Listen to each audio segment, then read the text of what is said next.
Mythomane, le balado, avec Thomas Hellman. Contes et légendes de la Grèce antique en musique. Épisode 5. Hermès, le dieu de l'entre-deux.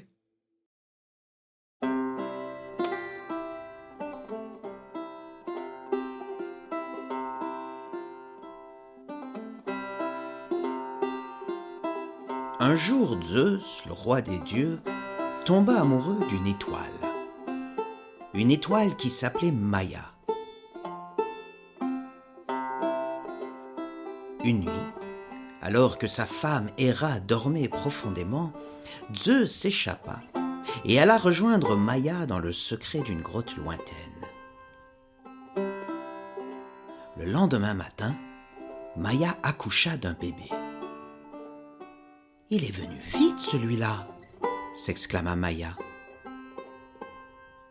C'était Hermès, le dernier né de Zeus. Maia l'enveloppa dans des langes, le coucha dans son berceau, et comme elle était très fatiguée, elle s'endormit aussitôt.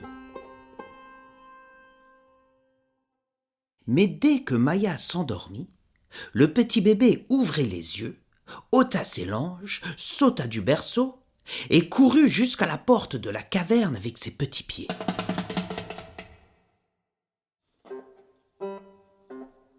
Dès qu'il passa le seuil de la caverne, Hermès croisa une tortue qui passait par là. La tortue fut surprise de voir ce petit bébé qui se tenait debout, et Hermès fut surpris de voir cette tortue, la première qu'il ait jamais vue. Quelle chance! Quel bel hasard! Hermès saisit la tortue, l'emporta dans la caverne, la tua, la vida. Il utilisa sa carapace comme une caisse de résonance et ses intestins comme des cordes et transforma la tortue en un instrument de musique. Il venait d'inventer la lyre, la première lyre.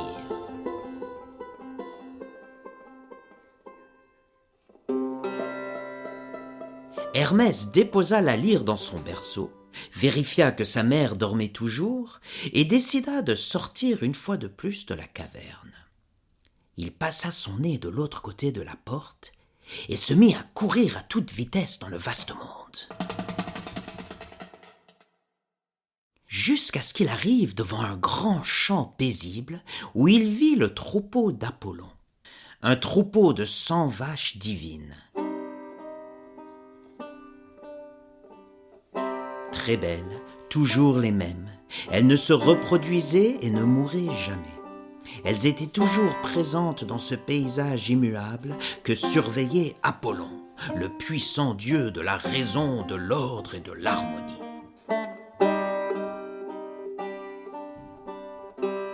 Sauf que ce jour-là, Apollon n'était pas là.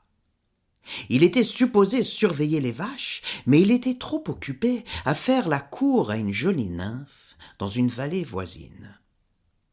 Hermès décida alors de jouer un tour à son grand frère. Il courut vers le troupeau et emporta 50 vaches avec lui. Et comme il ne voulait pas qu'Apollon puisse suivre les traces que les vaches laissaient dans la terre, il les fit marcher à reculons, de façon à ce que les traces donnent l'impression de mener vers le champ plutôt que de s'en éloigner. Et puis, il attacha autour de ses pieds des feuilles et des branchages pour rendre ses propres traces déroutantes et illisibles. Il partit au loin, en tirant les vaches derrière lui, sautillant dans tous les sens pour brouiller encore plus la piste. Hermès conduisit le troupeau jusqu'à une vallée lointaine et décida d'offrir 2 vaches en sacrifice au dieu de l'Olympe. Il fit donc cuire la viande et la sépara en 12 parts égales, 12 morceaux de viande pour les 12 dieux de l'Olympe. Et puis, satisfait, Hermès retourna dans la caverne à toute vitesse.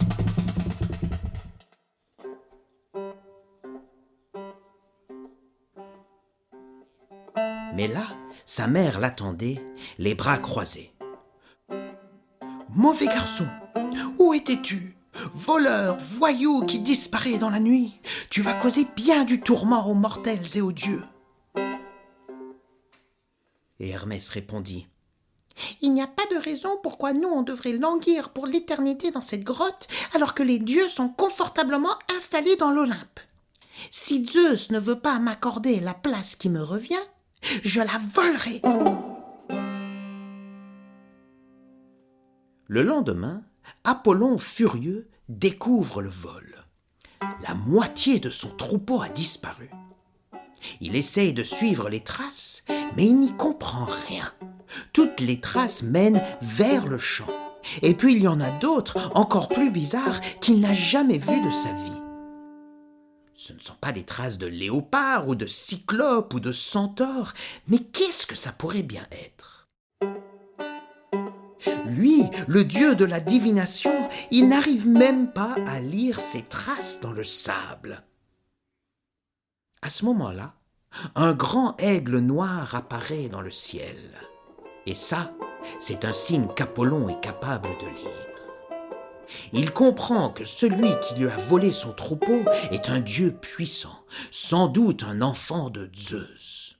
« Ce doit être le petit dernier, mon petit frère, le fils de Maïa qui vient de naître. » Alors Apollon se rend jusqu'à la grotte d'Hermès et de Maïa, et il arrive devant le berceau.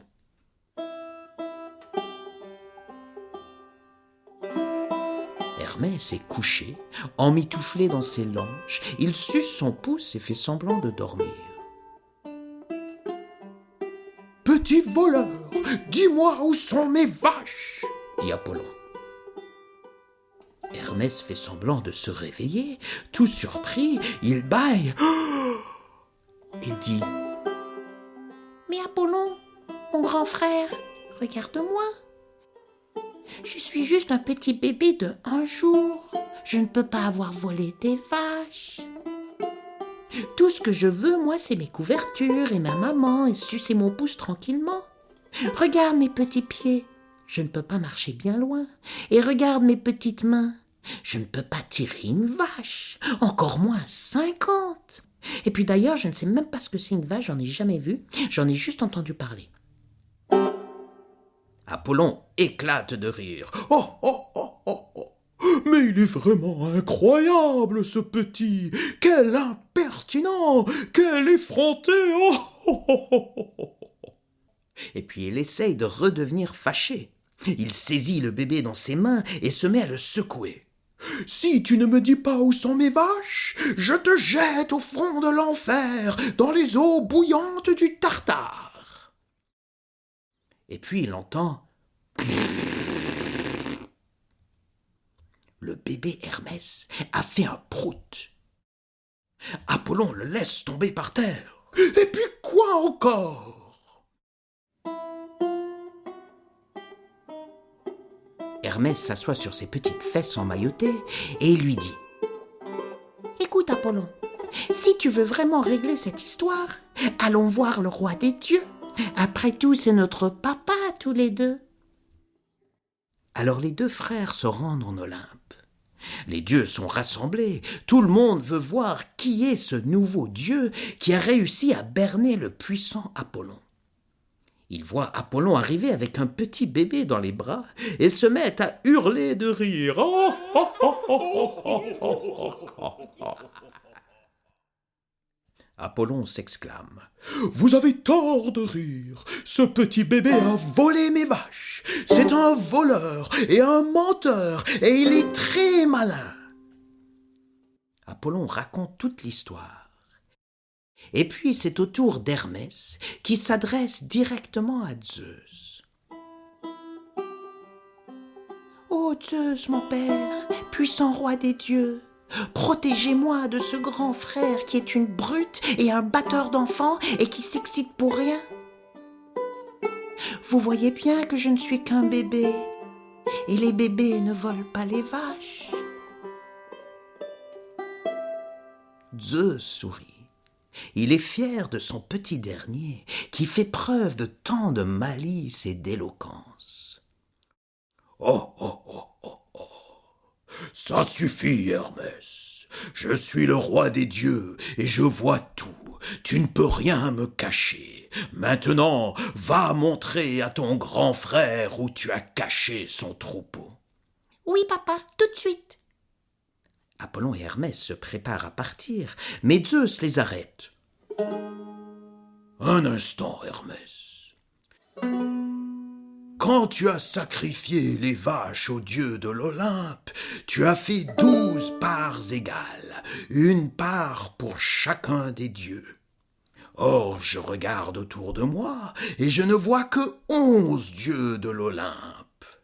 Pour qui donc la 12e part? Pour moi. Répond Hermès. Zeus éclate de rire et les autres dieux aussi, car ils comprennent que ce petit dieu, qui n'a que 2 jours, vient de se tailler une place parmi les dieux de l'Olympe. Alors Hermès sort sa lyre et se met à jouer.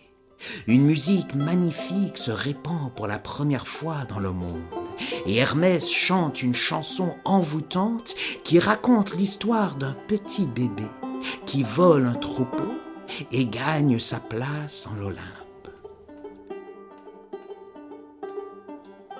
Apollon, qui était encore fâché, est ému jusqu'aux larmes par la musique de Hermès.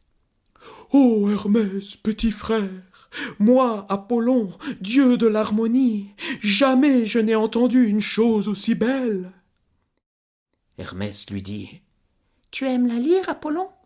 Tiens, je te la donne. »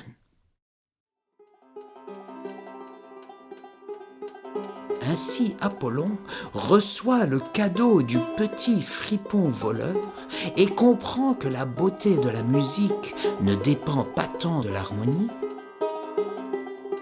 mais de la mystérieuse et puissante discordance du jeu.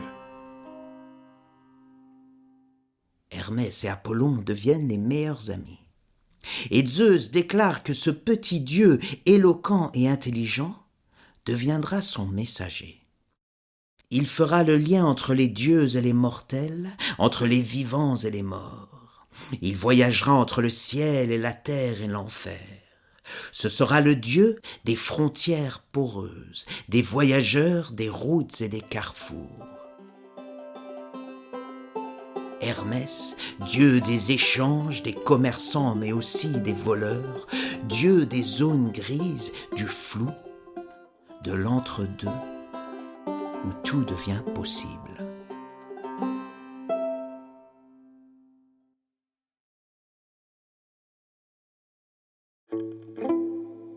C'était Mythomane, le balado.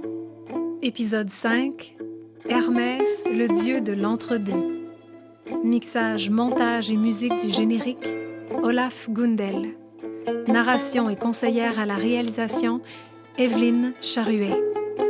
Idée originale, recherche, texte, musique et réalisation, Thomas Hellman. Pour plus d'informations, visitez thomashelman.com.